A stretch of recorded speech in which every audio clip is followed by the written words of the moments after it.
Squiz Kids acknowledges the traditional owners of the lands on which we podcast, the Turrbal and Gadigal people. Squiz Kids! It's your daily news fix. Fun, free, fresh.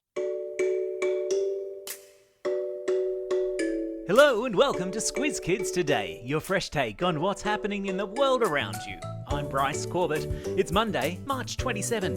In Squiz Kids Today, Niceness wins in New South Wales election. Tornadoes tear through Mississippi. 3D-printed rocket has liftoff and a zebra trots through traffic. That's what's making news, kids style.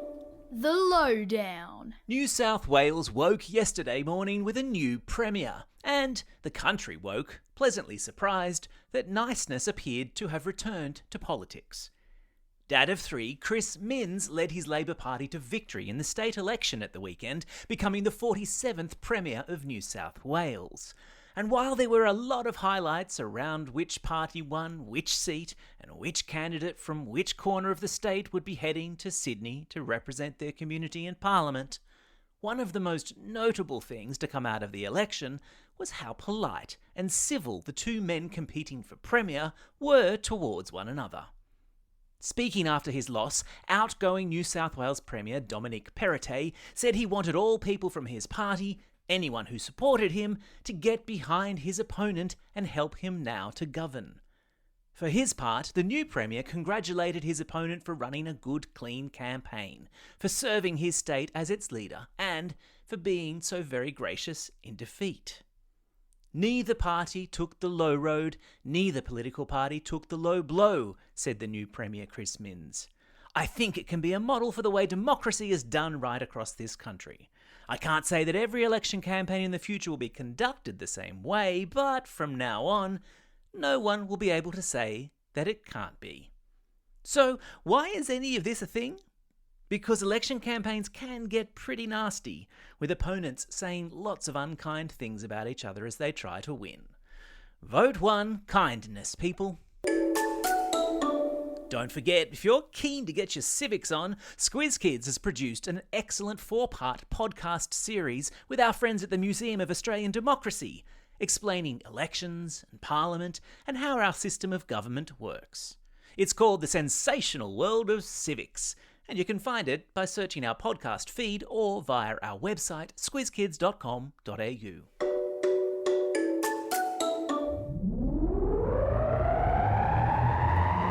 Spin the globe.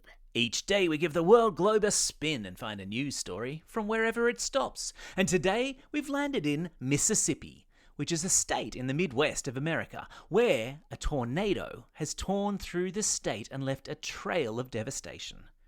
Tornadoes, which are also called twisters, are often catastrophic weather events that occur when cold air from the north collides with warm air from the south.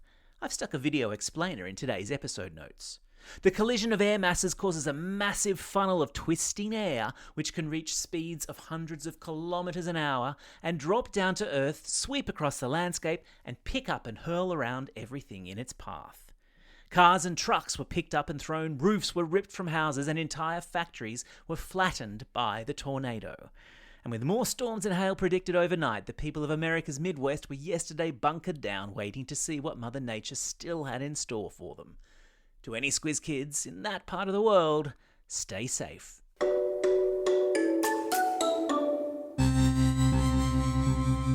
Spaced out.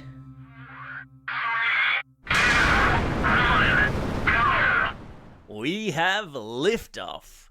In a test flight named Good Luck, Have Fun, Terran 1, the world's first 3D-printed rocket, blasted off from Cape Canaveral in Florida late last week. By melting together layers of metal that are much thinner than a human hair, this remarkable rocket was created by 3D printers in just one piece. This innovative way of building rockets takes only a matter of days rather than the months or even years of work that other rockets take. The company that built the rocket, Relativity Space, hoped that the 3D printed rocket was strong enough to make it through Max Q. So, what's Max Q? Have you ever put the car window down when someone's driving?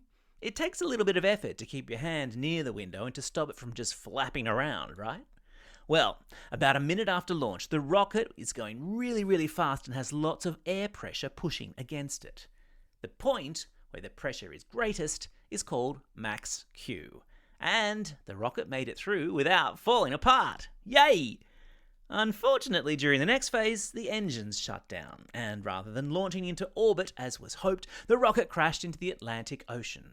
But because of the 3D printing technology, it won't be long till we see another rocket launch. To infinity and beyond. Oh, will you look at that? It's the Classroom Companion Clarion, letting us know that today's classroom worksheets are linked to this news item in the podcast. And today, we're exploring onomatopoeia and alliteration, two of my faves. Teachers, if you haven't yet taken advantage of our free daily classroom resources made by our excellent Squiz Kids teacher, Miss Christie, sign up pronto at squizkids.com.au. And remember, if you've been referred by a colleague, be sure to mention in the sign-up process who that colleague is, because one lucky referrer this term stands to win a $250 voucher. Imagine all the Easter eggs you could buy with that. Animal Kingdom. So, you're sitting in peak hour traffic, just minding your own business. And what's the one thing you least expect to see trotting past you? How about a zebra? Because that's what some residents of the South Korean capital of Seoul witnessed last Thursday after an adventurous zebra escaped from a zoo and decided to take a little trot about the city. Ciro the zebra was on the run for a good 3 hours, filmed as he ran along busy city streets. Eventually, Ciro was cornered in a laneway, tranquilized, which means shot with a dart that contains sedatives which temporarily sent him to sleep, and returned to his enclosure at the zoo. And yes, because it's a Monday, and who doesn't want to see a zebra running wild in the city, I've stuck a link to video of the great zebra escape in today's episode notes. I hope when he was crossing the road he used the zebra crossing. Ah, come on, it's been a while between dad jokes, and you got to admit, that one was not bad. Time for the quiz. This is the part of the podcast where you get to test how well you've been listening.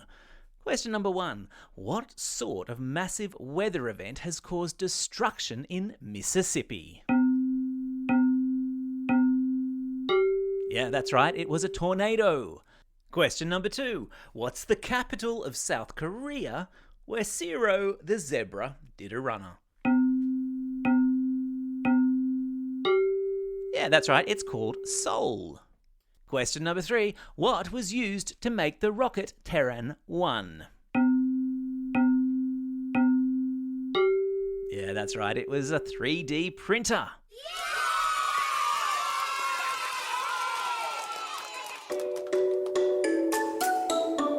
Shout outs. It's March 27. Today is World Theatre Day, a day to celebrate the incredible history of theatre and how important the arts are in every town, city and country around the world. It's also a special day for these Squiz Kids celebrating a birthday today.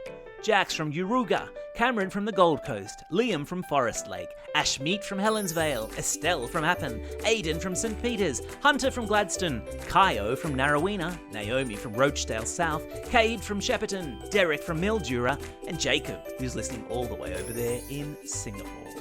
And belated birthday shout-outs go to Adeline from Darlington, Logan from Adelaide, Matteo from Brisbane, Lani from Bathurst, Olivia from Concord, Nived from Cherrybrook, Triet from Drummoyne, Adelina from Roos, Jack from Geelong, and Lachlan, Mark, and Hammer, who are all from Melbourne. And today's classroom shout-outs go to Class 5L and Ms Lim at Essex Heights Primary School in Mount Waverley, Class Iron Bark 3 and Miss Sky at Kintore Street School in Katherine, Class 4 Blue with Mrs Cosgrove at St Eugene College in Burpengary, and Class 5-6A and Mrs Aitken at St Michael's Primary School in Deniliquin. Don't forget, if you've got a birthday coming up and you want a shout out, or if you're after a classroom shout out, drop us a line at squizkids@thesquiz.com.au or fill out the form on our website.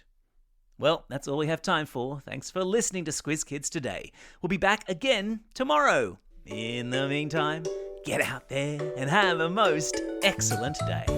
Over and out.